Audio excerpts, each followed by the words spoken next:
Although I have seen some change in the last, ever since he got elected, I've seen the spirit sort of dampen over time of the people that hate him. What I don't know is if it's just that they have given up, or that they're waiting for someone else to win next election, or some of the things he's doing, they're actually able to see that, hey, maybe it's not that bad. I'm not quite sure what the reality is there. Just want to make sure the orange light is on the other side. Yes, it is. Perfect. But have you noticed anything? Do you have people in your immediate circle that you feel would be part of the group that we're talking about? On the left? Mm-hmm. Oh, yo.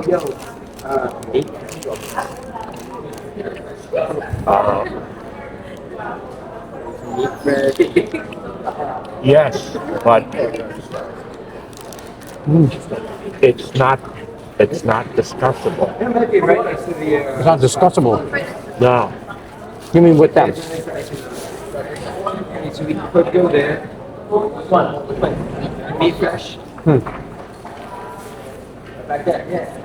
To them, Trump is the equivalent of the Antichrist.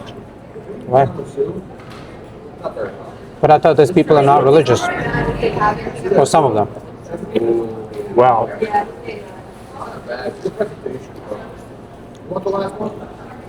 I mean, Antichrist should be their hero, no?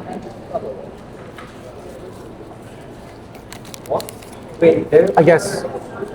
well, depends on which way you look at it. Yes, I was going to say the same thing. So even though they're not particularly religious, will they still think of Antichrist as extremely bad thing, or extremely bad person? I do remember though, and this is where things get interesting. I do remember Republicans back in the day calling Obama the Antichrist also. I don't know if you remember that. But there were those conversations also. Well, I think he was. But you know what I mean? Like other people might say, hey, it's always like one side calls the other side's leader the Antichrist. How much truth there is to that, in your opinion? That both sides are somewhat guilty. One might be more guilty. Well,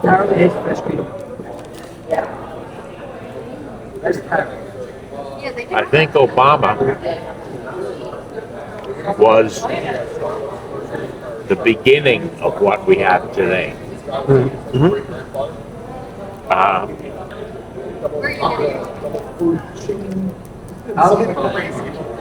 I think what he started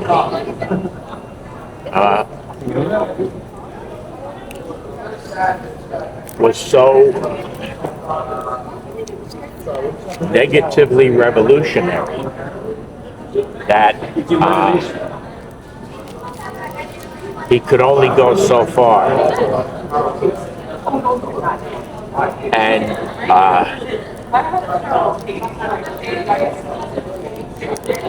Biden took up that position after Obama. And ran with it. Oh, yeah. Very fast. Much faster than Obama. Yes, I know exactly what you mean. And please let me elaborate. And please tell me if this is not what you're referring to. So I just want, whoever's watching this, I want them to understand what we're referring to. You don't have to explain because I know exactly where you're coming from, but other people may not know. I think what you're referring to is, one is the illegal immigration. Sorry. The illegal immigration, right? Even though action-wise Obama did deport people, but when it came to his words, he normalized it, which is strange that his actions didn't quite go with what he was preaching, especially towards the end of his second term. In his first term, he deported a lot of people. That's one thing. He reintroduced race into everyday life. What was his name? The kid in Florida. Remember when I'm talking? Trayvon Martin. He said if I had a son, that would look like him. To me, extremely irresponsible comment. He said that if I introduce Obamacare, you would be able to keep your doctor. but it is the right thing to do. It's the humane thing to do for people that can't afford insurance, and now nobody can afford insurance. So the whole concept of needs of the many didn't mean anything to him. He signed up for subsidies to these insurance companies every year that keep Obamacare alive, meaning that not only are we paying more, we also pay in other ways through our taxes the subsidies to insurance companies. So all these things were basically set up to fail us as a society, along with some of the wars that he started, which I don't think they should be equated to the Iran war. There's a very good reason for why we're going after Iran. We didn't have any good reason for going to Libya. I think you're referring to those things, but I'm sure I've missed a few things. Is there anything that I missed?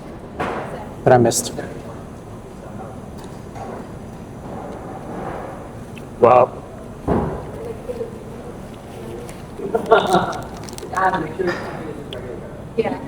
Obama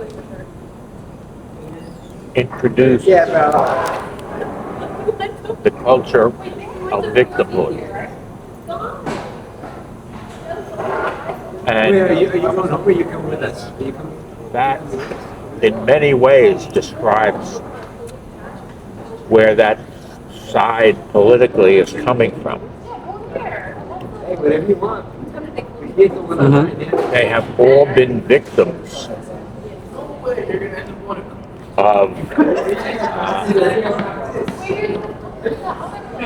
white conservatism.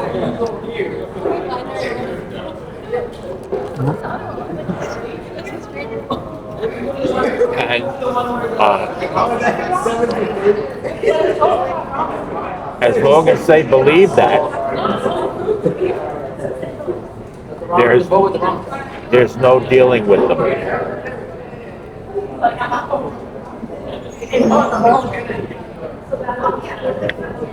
Because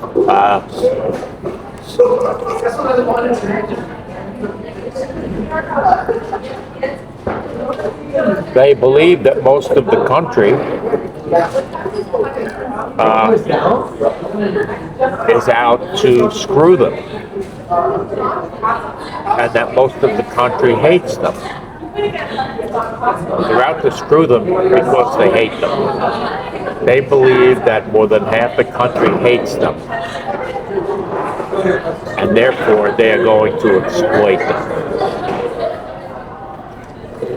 And I just saw a clip the other night of one of Biden's infamous speeches saying that the biggest problem in our culture today is white supremacy. What a disgraceful statement. How disgraceful. Well, I agree with you.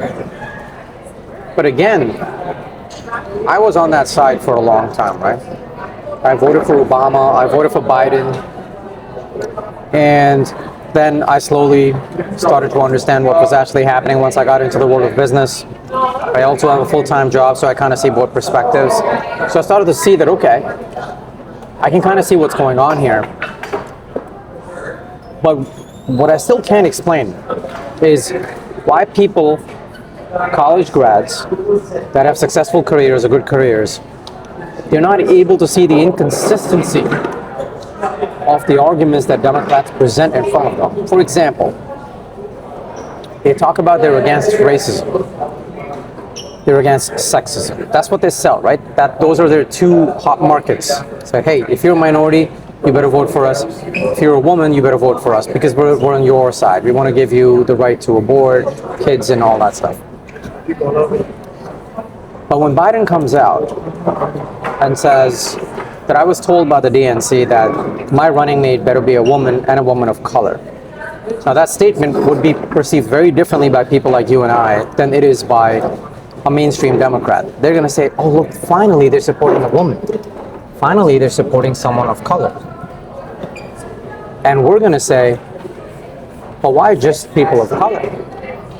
If you truly want a just system, which you claim to be fighting for, why just that? And then I think, and even 50% of an intelligent person that has lived their life as an adult for about 5-6 years, 24-year-old, 25-year-old, they would understand what's really going on is that they have a voter base that they're appealing to. And in that voter base, if they say this, they will get their vote. Right? Okay, so let's say if you're a Democrat and you truly believe that our next VP should be a woman and a woman of color, but you also kind of know that the Democrats are not doing it because they want a woman and a woman of color, but they're doing it because they want to be able to get into the White House. I feel an intelligent person should be slightly worried once they figure that out. To say that these people have never thought about that, never figured that out, bothers me, because I was one of them and I was able to figure it out. I'm not a special person, went to college, right? Did the same things as they have. Yes, I got lucky starting a business, or I started to see things differently, that people have to do things on their own. But why are they not able to see that? Well, because you're more intelligent.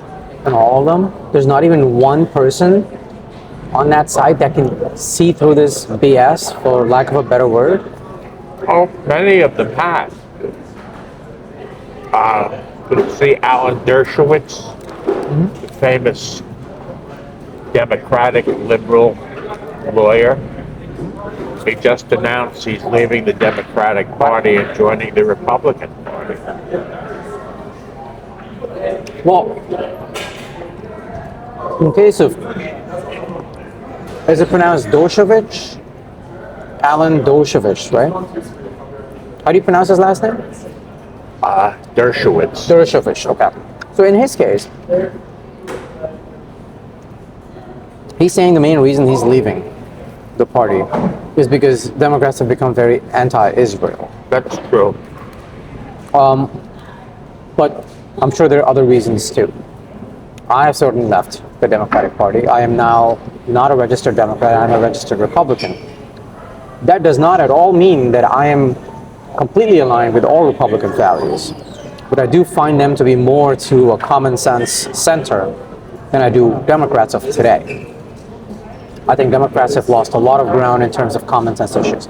But coming back to the point we're making, yes, I mean, I see that some reasonable people are leaving. And even though he might be saying that because that's his way of, marketing himself as to why he's left the party, but I'm sure these reasons are in there too, where he just doesn't feel connected with the party anymore. The consciousness of the party is just not where it used to be. It's more about winning at any cost, really, then this is what we believe in, we're going to stand by it. And it changes every 5 years. I mean, Obama of 2008 was more conservative than even a Republican of today. Can someone please help make sense out of that for me? How did that happen? He didn't believe in gay marriage, right? He, fiscally, he was more conservative. He was deporting people in extremely large numbers. And then something happens, and now all Democrats are more liberal than they were at that time. So liberal that if that Obama lived today, they would cancel him. And Republicans of today are more liberal than the Obama of 2008. So it seems to me that society is definitely moving more towards liberalism, which may or may not be a bad thing. Like that could be, some of those are traditional liberal values that we always want. We want tolerance and all of that stuff. But I don't understand how this quickly a nation can change. We're talking, what, 20 years, not even? 18 years? Well, the electorate in general is not very intelligent. Yeah, they'll buy like 500 pieces and sell it to people for like $80. Most people make up their minds how they're going to vote just before the election. Why do you think that is? Because they're not that intelligent. Fair. They are very affected by last-minute media news. Oh. Okay, so I see your point now, okay. And they don't bother to educate themselves. Why would Trump's popularity numbers have sunken so much? so fast. It's because all they do is listen to the latest media headline. Oh, Iran, horrible. Oh, okay. Right. That's Donald Trump, so we'll be against that. Without really analyzing the fact that he's actually saving their children from going to war in the future. That doesn't click. That's the visionary part. I mean, what Trump is doing is he is saving the next generation from having to be involved in a land war in the Middle East, which will be necessary if Iran gets nuclear weapons. We'll be forced to do something major in order to stop it. If we think it's tense now, it's nothing like how tense it would be if he did nothing. It would be close to World War III, if not worse, for the next generation, because those people, as we see now, they're perfectly willing to die. Being threatened with death does not stop them. right? And once they had nuclear weapons, they could certainly hit Israel and cause devastating damage. And who's going to do something then? I mean, granted, Israel has a nuclear bomb, I understand. Yes, not officially, but they do. In which case, they could drop it back on Iran. But by then, things have deteriorated to such a level that some kind of major action would have to be taken. And it also depends on where Iran strikes. They may take out Israel's capability, nuclear capability also in that strike.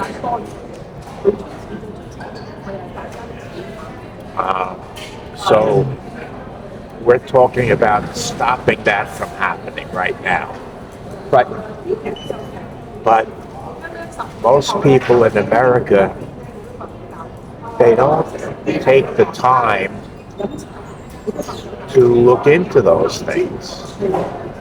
They just hear, oh, my gas is costing me $1 more a gallon. I'm angry. I don't even think so. I think that's more media reminding them that, hey, your gas is not so expensive. Do you know how many people are mad? And because during the Ukraine war, when it first broke out, the gas was $4.40, $4.50. The same people that are complaining now have little badges of Ukraine. They have flags of Ukraine flying outside their homes.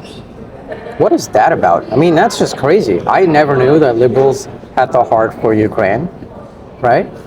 Strange. I see zero consistency. I see complete loss of values on that side to the point where they don't know who they are. It's almost like identity crisis. They find themselves in the greatest country ever created on the planet. And they're spoiled kids that can thank everybody except their own parents, is the feeling I get. Who brought you here? Your parents. Do you have a good relationship with your parents? No. Are your parents still married? No. How's your relationship with your dad? Terrible. Are you single? Yes. Do you plan on staying single? Probably. That's very sad. Very sad. So, if someone asked me, what group do I want to be able to make future decisions for my country? Even though I'm not a very conservative person socially, I would always want someone more conservative than me to be able to make those decisions. And the reason is, that they're always going to push me to do better in some aspect. As long as it is not forced, I'm okay. But I would want them to come from a more conservative background than I have, because it allows me to think that when I go wrong, there's someone that can at least tell me that, hey, you might want to be careful about that decision of yours, or at least set more conservative examples in the society. It's kind of like having parents that are more conservative than you. It always works out, always. Yeah, you're right. I agree. Yeah, my parents were more conservative than I am. Their parents were more conservative than they are, but none of them ever compromised on basic conservative principles in terms of respect of elders, relationship with other elders and extended family. That never changes. They're like, kids, we can have an issue with them, but when you see them, they get the same respect they've always gotten, because that is not your place. That is not your fight. That is not your argument. Certain principles like that, and I feel once your relationship with your parents just disappears, or it's in a bad place, a lot of those basic, decent cultural values just disappear. And I'm seeing complete disappearance of those values in a lot of young kids now. Because they find themselves in the greatest country ever created, their lives are still good. But when and if, and God forbid, it changes, I think they're going to be so lost. They will have no idea where they should start to fix this. Not just for themselves, but for everybody else around them that's going to be suffering in ways they can't imagine. They want to go and protest what's happening in Gaza. Okay, fine. You're the kind of person that feels for human beings suffering anywhere. I have a lot of respect for that. But then how do you not protest what happened in Iran overnight when they killed 30,000 people? Where's the consistency? Right? That is my issue. Liberals used to be very consistent with their issues. That if someone is suffering or if someone was getting judged, they're going to say, no, I don't like that either. But don't judge that person. I may be conservative, but it's okay if that woman feels that she wants to get an abortion. This was how they used to speak about abortion. But now it's women's right. If you take it away, it's you are taking us back into Stone Ages. No. That is not a way to look at our society and our legacy as a country. So somewhere we lost respect for elders, for previous generation and their achievements. We constantly talk about boomers, that, oh my God, they destroyed the country for us. They left nothing for us. They had the best time. They bought all the properties. They're sitting pretty while we can't even afford homes. This disdain, this hatred, this lack of respect for our own history is so alarming.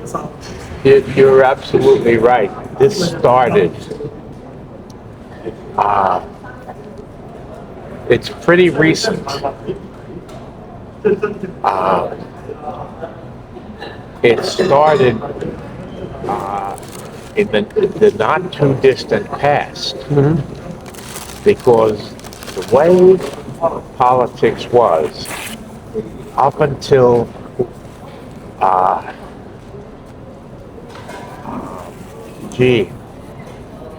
past Reagan, Okay. past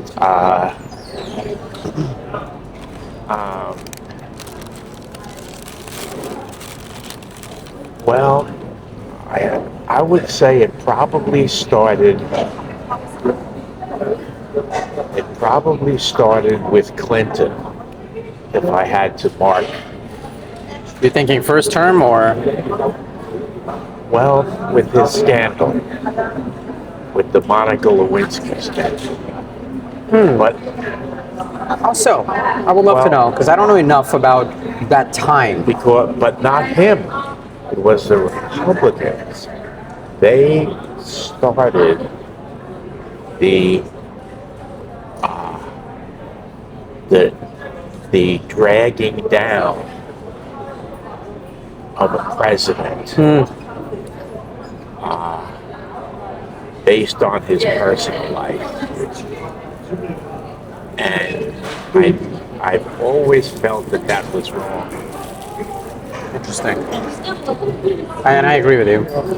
I do kind of remember that in the news, but I was not here at the time and I was very young.